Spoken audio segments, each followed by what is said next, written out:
My name is Michael Carter, and my wife is Sophia. She has a strong aversion to being called Sophie, so everyone who knows her refers to her as Sophia. As for me, I go by Michael with my family and friends. Interestingly, my boss, who tends to be quite formal, always addresses me as Michael as well.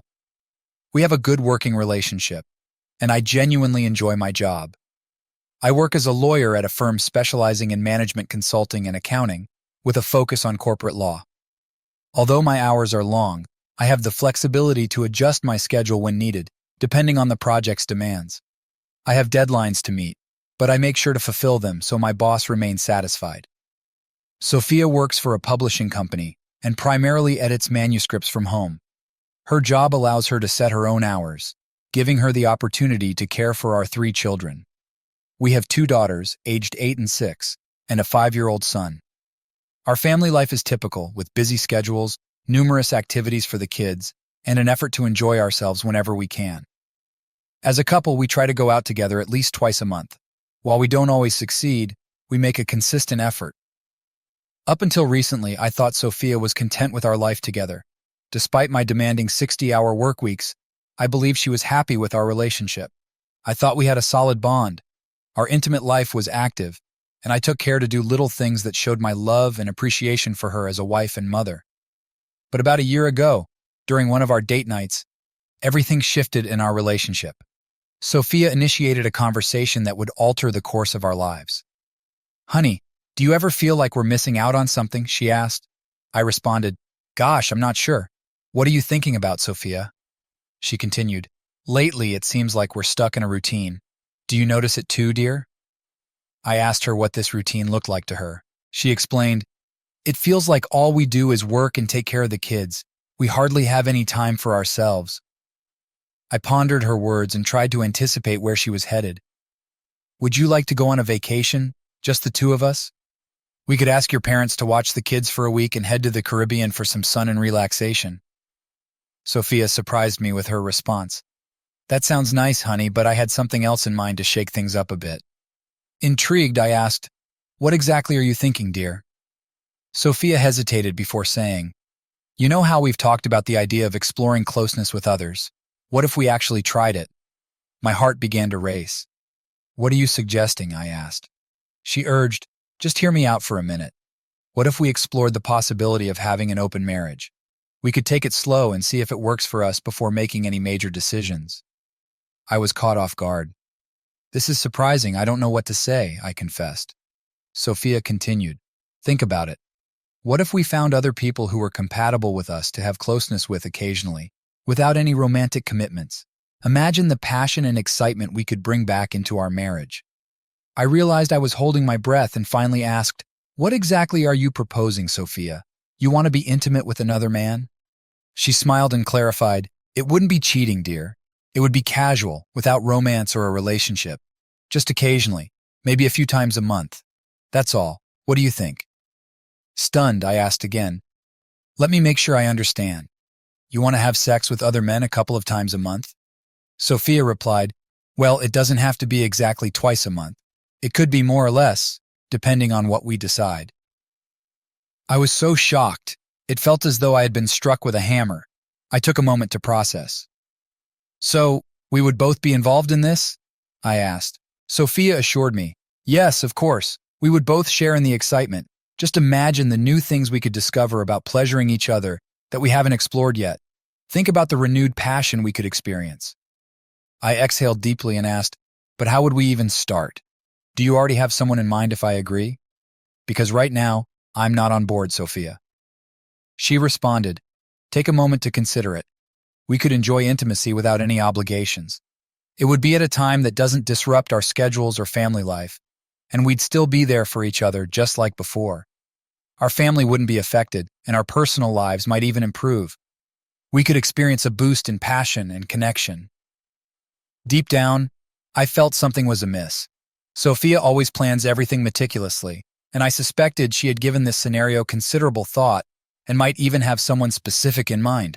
So to clarify once more, I asked, "You're saying we can both seek other partners outside of our marriage?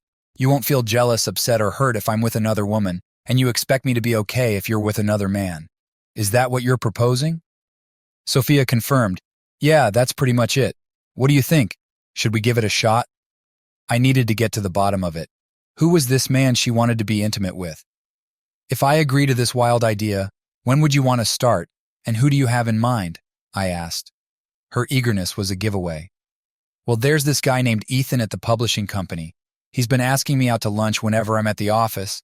He's younger than us, and according to others, he's already in a relationship, she admitted. It was clear now. She was interested in this young man, Ethan. So, Ethan, huh? I said, trying to process. What do you think, honey? Are you open to trying something new to add excitement to our marriage? She asked. I replied, I still don't see how you being with another man will make our marriage better. If you're looking for improved intimacy, why not explore ways we can enhance it together, rather than involving someone else? How does bringing another man into the mix benefit our connection? I need to understand how this is supposed to be about us. Sophia suggested, imagine the fresh perspectives we could gain, like hiring a consultant for new ideas. Why not consider seeing a therapist together? I countered, having an affair with someone doesn't seem like it would benefit our relationship at all. Sophia struggled to let go of the idea of therapy. Honey, trust me, my suggestion is meant for our benefit. I would never do anything to harm our marriage, she insisted. I was growing increasingly frustrated with her persistence. Sophia, I can't control you. I can only share my thoughts on how this might affect us and our family. But think of it as an adventure for both of us. Imagine what we could learn and how we could grow together, she urged. Sophia, this isn't like signing up for a class. You're talking about being intimate with another man, I muttered, rising from the table and heading to the men's room to splash some cold water on my face. As I looked at myself in the mirror, I couldn't shake the feeling that she had ulterior motives, likely determined to do as she pleased regardless of my objections. I dried my face and returned to the table, still unconvinced that Sophia's plan would improve our marriage. It seemed to me it would only complicate our lives further. We already had plenty to manage without adding sexual relationships with others into the mix, even if we agreed on it beforehand. What troubled me the most was that I married Sophia with the expectation of exclusivity. That's what marriage meant to me, loyalty and monogamy, or at least that's what I believed. We even promised this in our wedding vows. It was clear my wife wasn't finding sexual fulfillment with me, and that was deeply saddening. The next 2 weeks were tense. Sophia kept smiling at me, seemingly expecting me to agree to her plan. She even ramped up our usual sex routine from twice a week to every night. After the kids were in bed, she'd take my hand and lead me to the bedroom. We showered together, exploring each other with soapy hands. Sophia was attractive and fit, clearly craving more intimacy than our usual routine. Had I been neglecting her needs?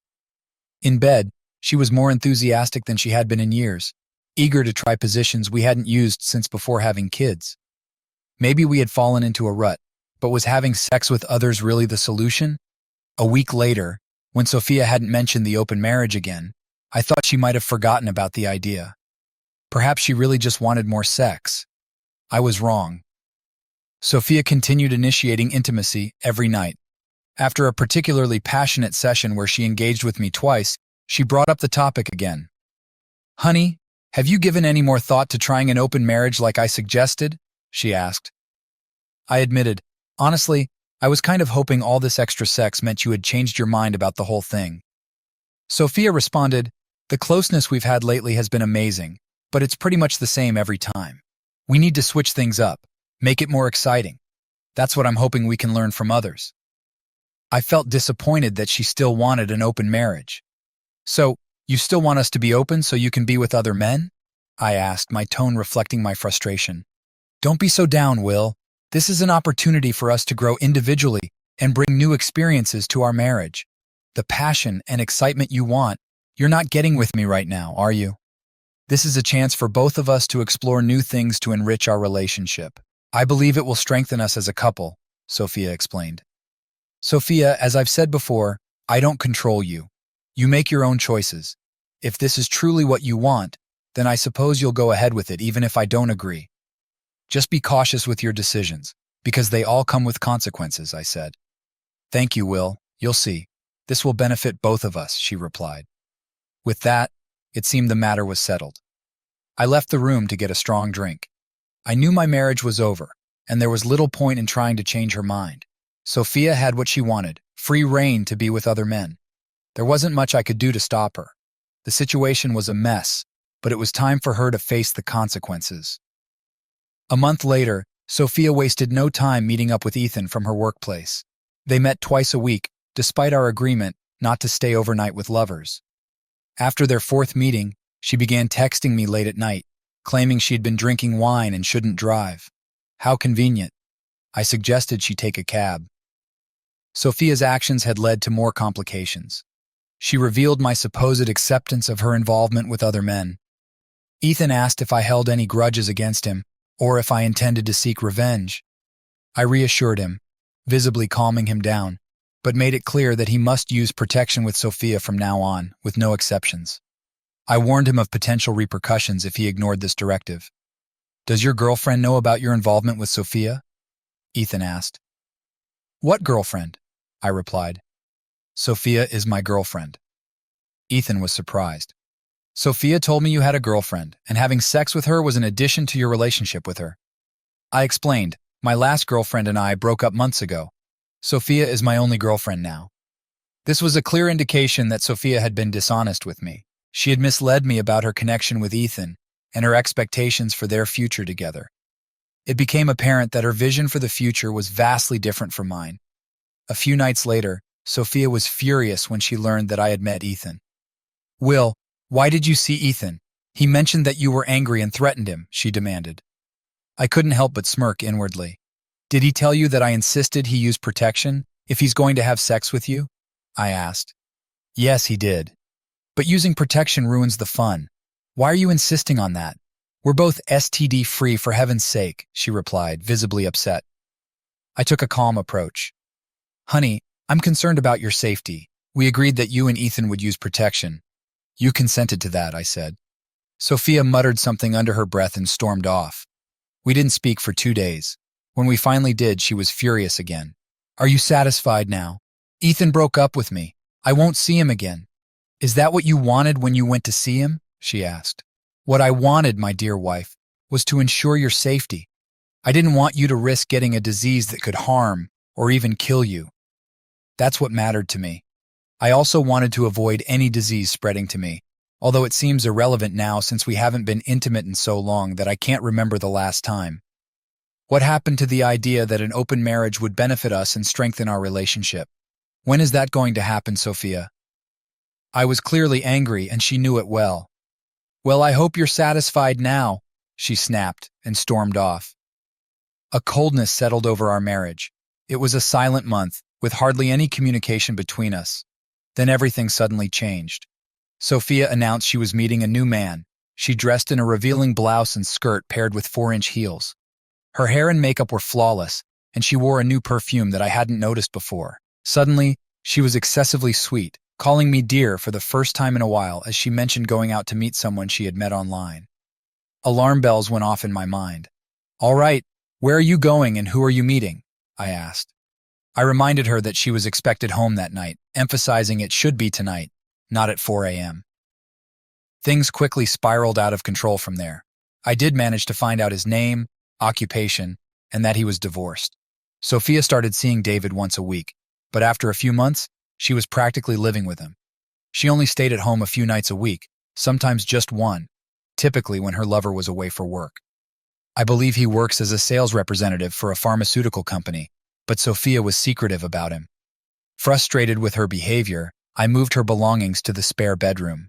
She was shocked, but I explained it would be easier for me to have overnight guests, especially since I was the one caring for the kids all the time. Her belief that having a relationship with another man would reignite passion and intensity in our marriage didn't turn out as she hoped. Instead, it led to a lot of drama. I found myself growing increasingly frustrated with Sophia. I probably should have divorced her long ago, but I didn't want our children to experience a broken home. Even if I did leave, they'd be left with a mother who wasn't there for them at night. It was a tough period for me. I couldn't understand why she wanted to engage in such behavior, nor could I grasp my own reasons for tolerating it. Yes, you're suggesting that I'm not without fault, and you're probably right. I was too lenient with her actions, and ended up taking on most of the parenting responsibilities while she was rarely home. The kids noticed her absence and missed having their mother around. They asked about her almost every day, wondering why she was away so much. Initially, I told them she was spending time with a friend and would be home soon. However, seeing her only 1 or 2 nights a week made it hard for them to believe her declarations of love. My oldest, who was 9, even asked, "Dad, why does Mom spend so much time with her friend? Who is her friend?" It was difficult to provide a satisfying answer. Sophia's neglect of her responsibilities became increasingly evident. One afternoon, the school called to inform me that the parent-teacher conferences, which Sophia usually attended, had taken place the day before without her. The vice principal, who was usually reassured by Sophia's reliability, expressed concern and offered to reschedule if needed. My attempts to reach Sophia were fruitless. Her phone was off, leading straight to voicemail. I apologized to the school and promised to arrange a new appointment. When I tried reaching Sophia again, her phone went straight to voicemail. I left a frustrated message, questioning her absence and urging her to call me back. For 3 days, she didn't respond, brushing it off as trivial. I needed to see her and discuss our situation. She agreed to come over that Friday afternoon. I took the day off work, preparing to confront her with an ultimatum. However, on Friday, she called to cancel, citing a potential work commitment. It felt like she was avoiding me, likely due to pressure from her boyfriend. The final straw was our daughter's birthday. Birthdays are special. Kids expect presents, cake, ice cream, and attention. My children were no exception. But when your mother misses your 10th birthday, it's impossible to ignore. A few weeks earlier, I had asked Sophia to handle the party preparations. She assured me she would take care of everything, but as the date approached, nothing was done. I took over, sent out invitations, bought a gift, booked a venue, and arranged food. Sophia, however, forgot entirely. My daughter was devastated that her mother wasn't there for her party. When other parents asked about Sophia, I made up a work-related excuse. My daughter was heartbroken. I called Sophia and handed the phone to our daughter. "Mom, it's me. Where are you?" my daughter asked, her voice trembling. Sophia hesitated before responding. "What's up, honey?" "Mom, today's my birthday. Why aren't you here? We had a party, but you didn't come." There was a long silence, and my daughter, thinking her mother had hung up, gave the phone back to me. "Sophia, are you still there?" I asked. I could hear crying on the other end. "Sophia, what's going on? You missed Lily's birthday. This is unacceptable." The call ended abruptly. A neighbor approached me quietly, asking if everything was okay with Sophia. She hadn't seen her around lately and noticed the strain in our relationship. That evening, I reached a breaking point. Sophia's disregard for me and our children made me realize that it was time for a divorce. We were already living separate lives. It was time to end it. The next day, I called Sophia's number, expecting her voicemail to pick up. I left a brief but urgent message, asking her to call me back or come over for a conversation. The urgency seemed to get her attention. She showed up at our house after dinner that night. "Will, what's the matter? Why did you say it was urgent? Are the kids all right?" she asked, looking concerned.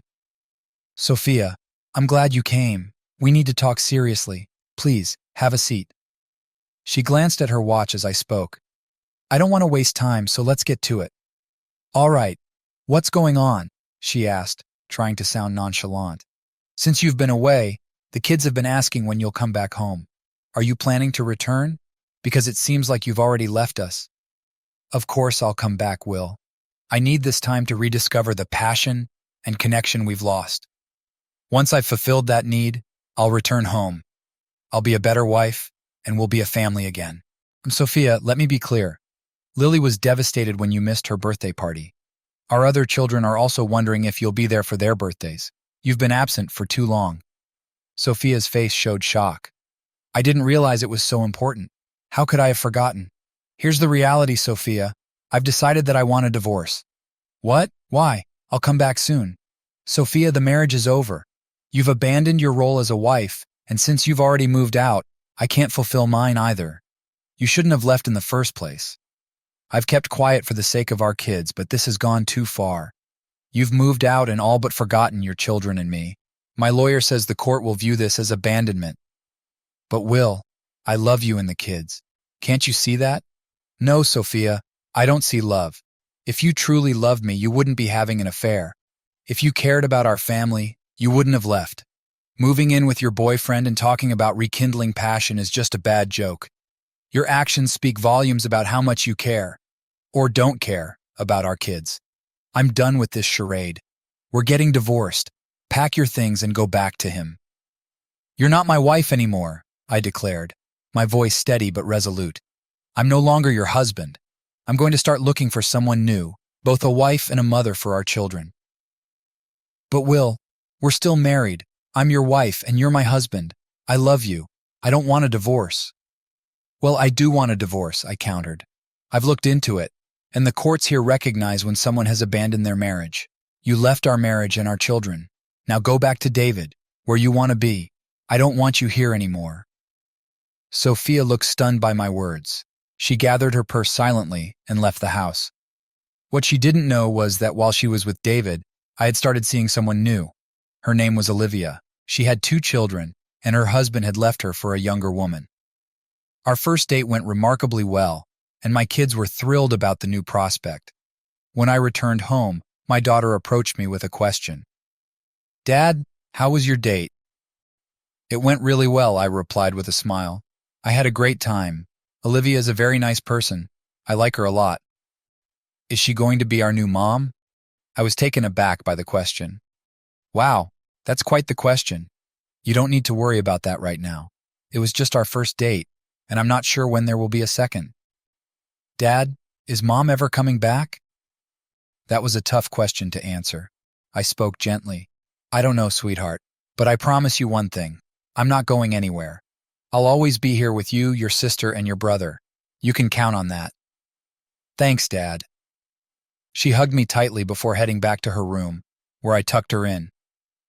I went to the kitchen, poured myself a glass of water, and sat at the counter to reflect. My wife had effectively abandoned her family to be with her lover, while I had enjoyed a pleasant date with someone who could potentially become a significant part of my life. It had been a refreshing change, the most enjoyable night I'd had in a year. I desired a new companion, but I knew I needed to proceed cautiously. On Monday, I contacted my divorce lawyer to move forward with the process. I had a good understanding of what divorcing Sophia would entail based on previous financial figures. It would involve tapping into my retirement savings to cover her share of the house and potentially providing modest alimony for a couple of years.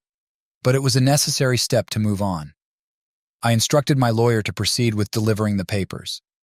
Since Sophia worked from home, finding her shouldn't be too difficult. Go ahead and serve her, I said. Let's finalize this. 3 days later, there was a knock at the door of the apartment where Sophia and David lived. The process server, skilled at navigating apartment buildings, found Sophia alone. Sophia Carter, this is for you, he said, handing her the envelope. You've been served. Sophia's face registered surprise. She knew what the envelope contained. After closing the door, she carried the envelope to the kitchen and set it on the counter. For over an hour, she pondered her choices from the past year. Was David worth sacrificing her life and children for? Was the passion with him enough to justify leaving her family? Did she truly despise her previous life so much that she was willing to exchange it for David? With trembling hands, she opened the envelope and pulled out the divorce papers. They outlined the grounds for abandonment and infidelity, the division of marital assets, and stipulated that Will would have full custody of the children with visitation rights for her, along with a $1,000 monthly alimony for 2 years. She dropped the papers onto the counter, overwhelmed by the realization of what she had done. The lies and deceit she had spun over the past 2 years were now catching up with her. She could no longer deceive herself into believing she had won, or that she could act without consequence. Desperate to salvage her marriage, she called Will's cell phone, but it went to voicemail. She left a brief message asking him to return her call regarding some important paperwork. She then tried calling the house, but there was no answer. Frustrated, she grabbed her car keys and purse and drove to Will's office. His assistant, who was aware of the affair, informed her that Will was out for the day. Unable to reach him there, Sophia returned to the old house, determined to wait for Will and the kids to come back from school. The children arrived around 4 p.m. with their after-school sitter. They greeted Sophia with a coldness that made her feel like a stranger. Her eldest, Lily, barely acknowledged her presence. Only managing a curt, "What are you doing here?" Sophia sat in the dining room while the kids had a snack and began their homework. She noticed the changes in the decor since her last visit: new items on the walls, different curtains, and a few new pieces of furniture. Around 5:15, Will arrived home. Sophia quickly approached him as he entered through the back door. "Will, honey, I'm home. I'm glad you're here. We need to talk about some papers I received today," she said, trying to sound cheerful. "Great, Sophia. Did you sign them and bring them along?" Will asked. "I signed them before my lawyer sent them to you. I believe what I'm proposing is fair and in line with family and divorce laws in this state. The kids will remain with me. That's non-negotiable. However, you can have visitation rights if you'd like, provided they're willing to see you." "Sweetheart, I'm planning to come back home tonight," Sophia continued, her voice tinged with desperation. "I've realized that I need you and the kids back in my life. I made a mistake thinking I needed someone else. You and the kids are all I need. I understand that now. I'm coming back, and I'll do my best to be a good wife and mother." "Not so fast, Sophia," Will replied sharply. "When you chose to leave us for David, that was your decision. I tried to convince you otherwise, but you were adamant. Now you have to face the consequences. No, you're not welcome back. Your home is with David now. You don't belong here anymore. It's been a year since you left." Sophia's eyes filled with tears as she sat down at the kitchen table. I handed her some tissues, giving her a few moments to regain her composure. "I think it's time for you to leave," I said gently but firmly. "Can I spend some time with the kids, please?" Sophia pleaded. "Sure, I'll go get them," I agreed. I went upstairs to fetch the kids and told them their mother was downstairs and wanted to see them. They were hesitant at first, but after some reassurance that they didn't have to talk to her if they didn't want to, they slowly made their way down to the kitchen. It had been months since they had last seen their mother. Sophia smiled weakly and said, "Hi, kids. I need a hug from you." The children remained still, unmoving. Lily, the eldest, finally spoke up. "Why did you leave us, Mom?" Sophia started crying again. "I'm coming home, kids. I've missed you all so much. I love you all." "If you love us so much, why did you leave us and stay away so long?" Lily shot back, her voice filled with hurt. Sophia's face reflected shock and guilt. The truth was, she had chosen to pursue her own desires at the expense of her family. She hadn't considered the emotional toll her actions would take on her children. I intervened. "Kids, why don't you head back upstairs? Your mom and I need to have a private conversation." With disapproving glances, the children left the kitchen, led by Lily. After a brief pause, I turned to Sophia. "So, do you still think leaving us for David was a good decision? Did you honestly believe you could just walk away and return as if nothing had changed?" I asked, my tone steady. Sophia could only respond with her sniffles and the sound of her blowing her nose. "I've moved on, in case you missed that. You probably only realized the impact of your actions when you received those divorce papers today. You rushed over here because your family had finally had enough of your nonsense." Still, there was only silence and the sound of Sophia's tears. "So gather up whatever belongings you haven't taken yet," I continued. "I've packed what I could find into boxes in the garage. It should be manageable for you. You can have David assist you. If there's anything else you want from here, let me know. You can take whatever you want except me and the kids." After waiting another minute for Sophia's response, which didn't come, I stood up and walked towards the front door, opening it. "I believe it's time for you to leave. There's nothing more to discuss. I'm not interested in having you back. The kids aren't eager for your return either. It's best you go back to David. If you want, have your lawyer review the divorce papers and handle the details." "Goodbye, Sophia," I said, ushering her out. Sophia, looking defeated, gathered her bag and walked out the front door. I closed it behind her and exhaled deeply. 3 months later, my lawyer arranged a final meeting for us to sign the divorce papers. We negotiated terms for visits with the kids, agreeing that they should not be forced to see their mother if they didn't want to. Initially, their visits would be supervised by grandparents, with the possibility of unsupervised visits later if things went smoothly. Ultimately, it was up to the kids whether they wanted to see their mother. Surprisingly, they did have a few visits.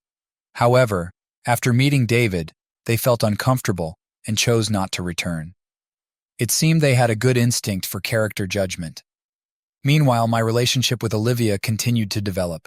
We met up 2 or 3 times a week, and I suggested we engage in activities beyond just physical intimacy. We planned outings with our kids, and our first trip to the zoo, followed by a pizza dinner, went well.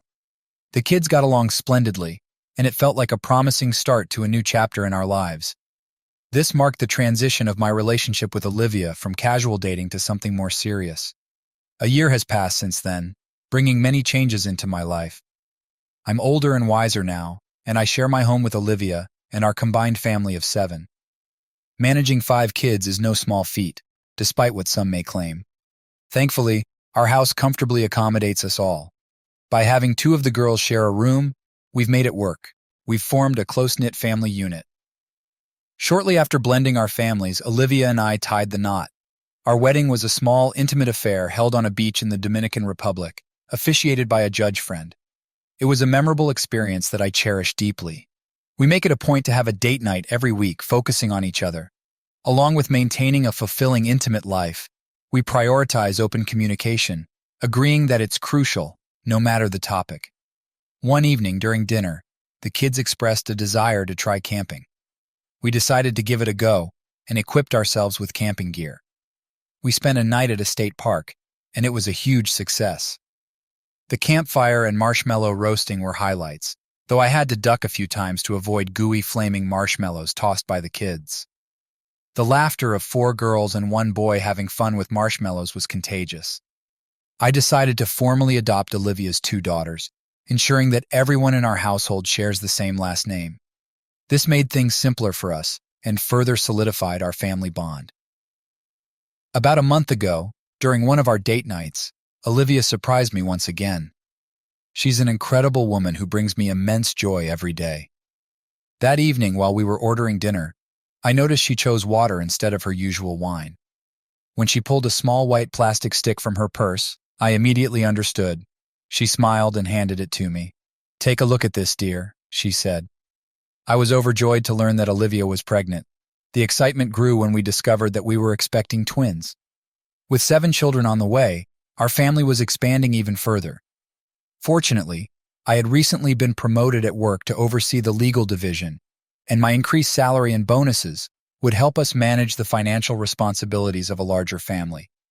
We even started saving for the children's education. To give our growing family a summer retreat, we bought a cottage by a lake, about a 2-hour drive from home.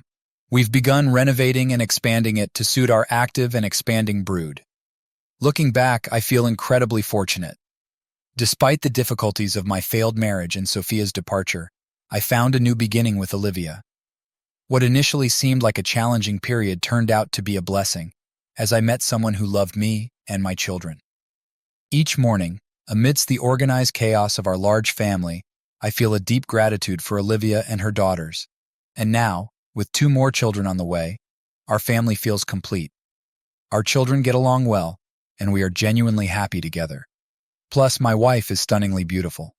As for Sophia, her life took its own path. Her relationship with David didn't last long after our divorce. David, it seemed, had a habit of pursuing married women, and soon left Sophia for another woman he lured away from her husband. Sophia continued her work as a book editor and moved into a 1-bedroom apartment that suited her needs. I heard she was dating again, but beyond that, I'm not sure about her life. Once, while Olivia and I were out with the kids, I thought I spotted Sophia downtown. We were walking as a group, with the older kids holding the hands of the younger ones. We didn't stop to chat, but I sensed she watched us pass by. Perhaps she reflected on how things might have been different, or felt relieved not to have the responsibilities of a family anymore. It's hard to say for sure,